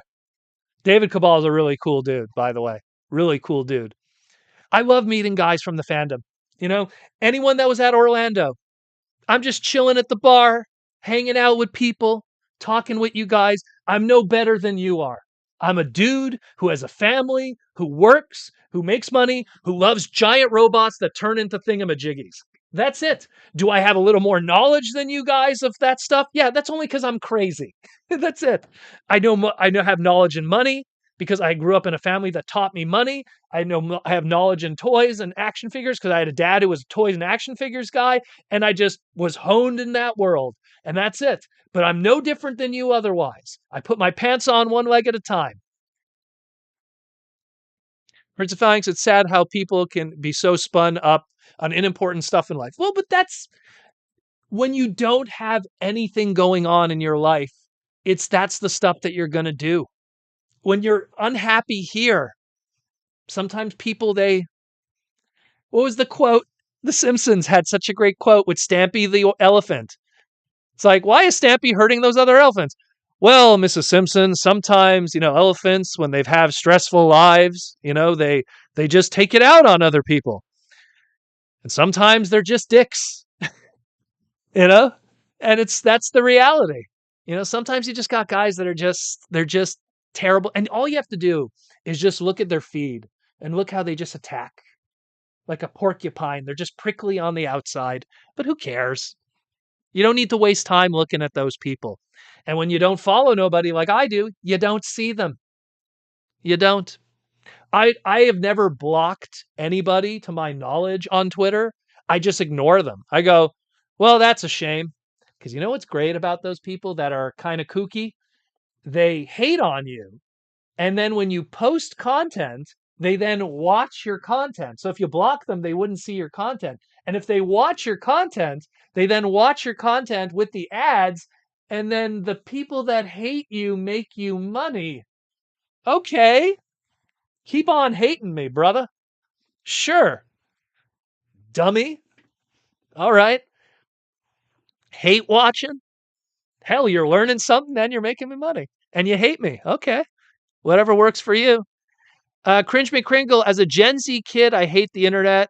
I'd rather so much hang out with my friends and families and text them. Well, look, Cringe. I was one of those lucky kids back in 95 because my mom worked for a school. We got the internet very early in our household. We're talking like even before the internet, we had DSL, not DSL, we had BBS boards and the modems back in like 93. Granted, that really wasn't the internet then. Playing Doom online against people. But the point is that, I had the internet very early and I saw how it transformed society. And what it did is it made people that it used to be when, if let's say the internet didn't exist, if you were bored at home and you loved Transformers or Magic the Gathering or Marvel comic books, you had to go out and talk to people in the comic store and hang out and physically meet people. And when you meet people and you physically talk with them, you grow. You might think to yourself, oh, I'm a weird guy. I have weird mannerisms. I talk funny, whatever. I'll tell you something. You might be weird now, but if you hang out with people, it rubs off. You get better. You get more confident in yourself. You get their vernacular. Whenever I listen to my girl on the phone and she's talking with her friends, I hear myself in her because I know that how I am rubs off on her and it helps her as a social person. So you got to get out there. You're not going to grow typing. You're not going to meet people and learn how to be a better person just hanging out at home.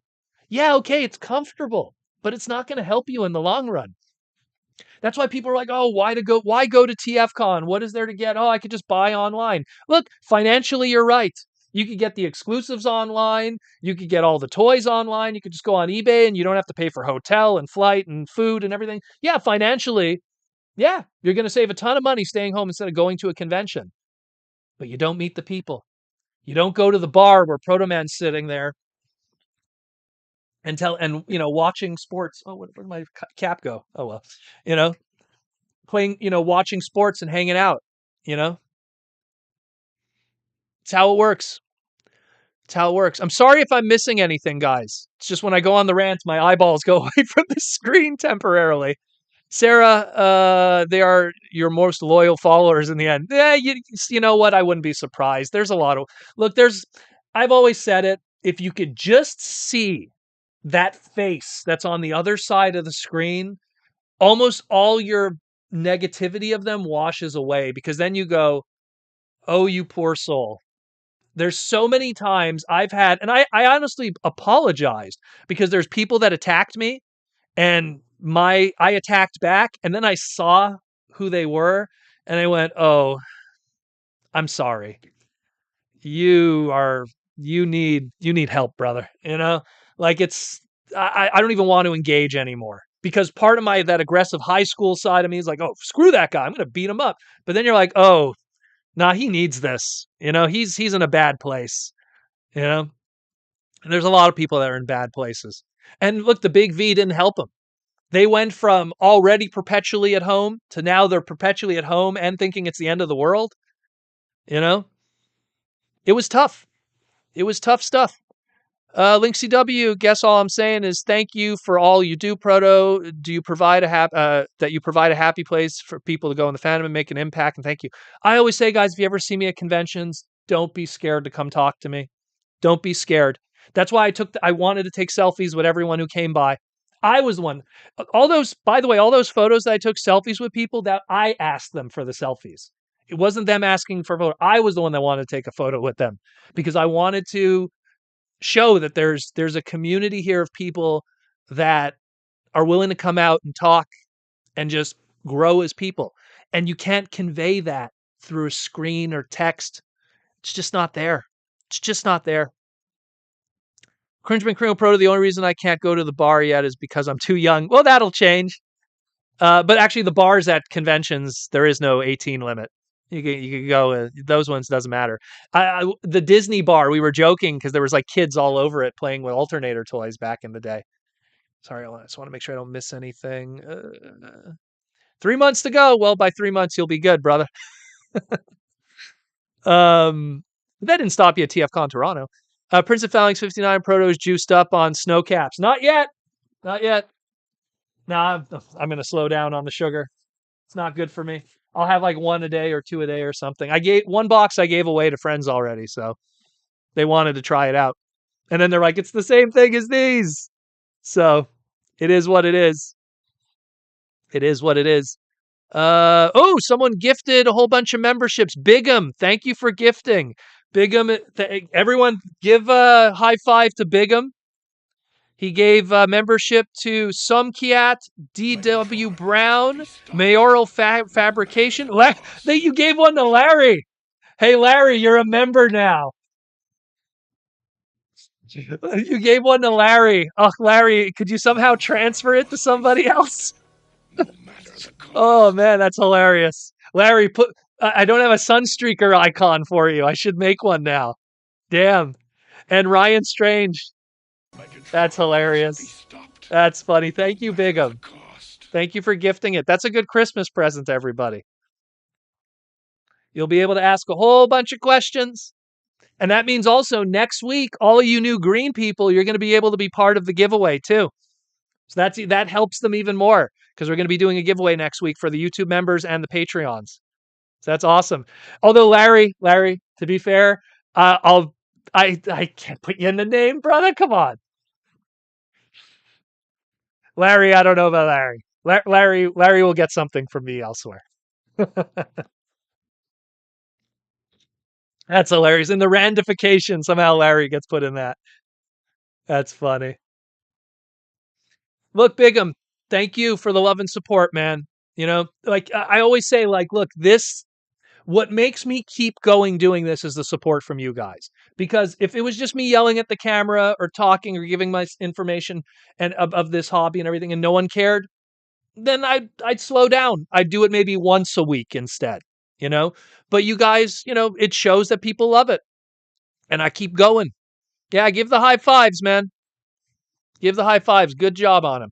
Seriously, that's really cool of him. He just ensured that 5 extra people are now in the giveaway also, so that's really cool too. You know? That's really cool.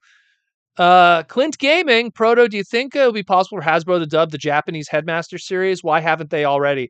Toei, I remember hearing somewhere. So when, at the time when the previous license owners of the Transformers stuff, Shout Factory, they said that they didn't have the license to the audio dub of the Japanese stuff. And Monzo, who was mentioned earlier today, was willing to offer the audio tracks for the Star TV dubs, the Malaysian dub. And apparently there's a whole bunch of licensing with that. So I think that that's the big problem, is that there's this whole licensing loophole. If you want to, and even like just the Takara ones to begin with, there's like a whole bunch of like, it's just, you can only have the Japanese dub. If you do an American dub, you have to pay a licensing fee to them because they never got the Japanese dub, and the Japanese DVD gets priority over the American DVD. There's some kind of weirdness. Apparently, Madman DVDs, which is like the UK and Australia, they were able to get through that loophole. I don't know the specifics, but I know because Brian, who was the head guy of Shout Factory, I remember meeting with him at BotCon 2013 and 14 and talking with him about it. And like, because we were working on the extras, and it was like, hey, we could do a photo gallery of all the Transformer Victory toys and make that an extra.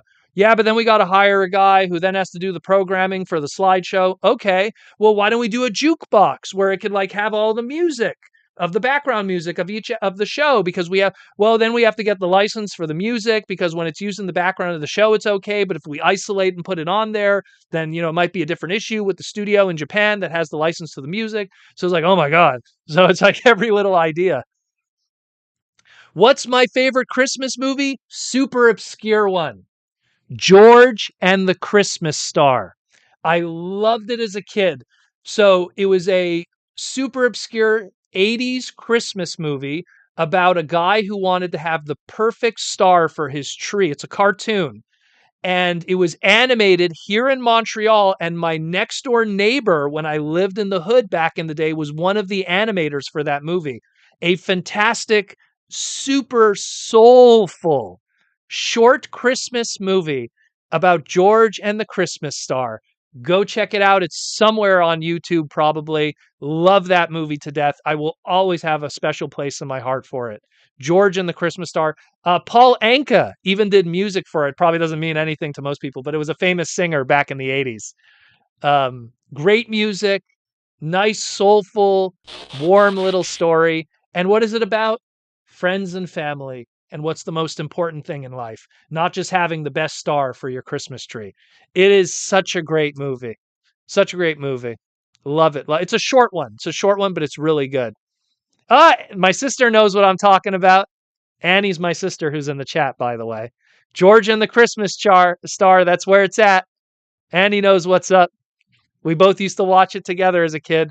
We used to have the animation cells, and we don't have them anymore, which kills me. But anyways, guys, we're past the mark here. We're at the 2-hour mark. We are done for tonight.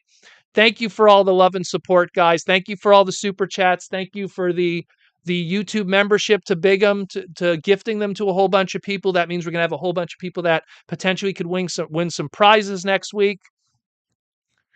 Everyone says Die Hard for Christmas movie. Annie also liked, what's it called there? Nightmare Before Christmas. That was also her go-to. You should have Annie on it. Oh, Lordy. Annie, I don't know. If I put Annie on it, Annie's going to start making money. If I have Annie on the live stream, we're going to get some OnlyFans posts. Let's put it that way. If he wants, I will. Only if you censor yourself. No swearing. We have to be careful. We got to be careful, Annie. There's a lot of crazy people out there. David Cabal, much love, Proto, everyone thankful for the community. Hey, man, thank you, everyone. Thank you, everyone. We're going to pop out. We're done for tonight. We're chilling like villains. I'm going to go play some Nintendo Switch. There's a new event on my, on F-Zero 99. They're doing the classic racetrack, so I'm going to go play that. We down like Chinatown. Annie, it's not going to be next week, though. I'm doing a giveaway, and we're doing some Christmas stuff, so... Aren't you in Toronto right now, anyways? I know you took a trip over there. But we'll see. We'll see. I'll try to work something out. Maybe for the new year, we'll pop you in at one point. Maybe it'll be good for the super chats. It is what it is. Anyways, guys, we're out of here. Thank you for the love and support. And I'll say it like I said before. Take care of yourself. Take care of your loved ones and your friends and family. The world is not as crazy as you think it is. Ignore all that negativity. Ignore all that stupidness. Those people, push them out of your lives. Take care of the people that are around you that love you for who you are and what you were from the day you were born. Stu Hart, Bret Hart's father, said it best. It's not about so much what you learn in life, but what you had from the start. And those are some tough words, but it's true. I'm out of here, guys. Take care. I'll see you next week for the holidays. Roll out. Peace.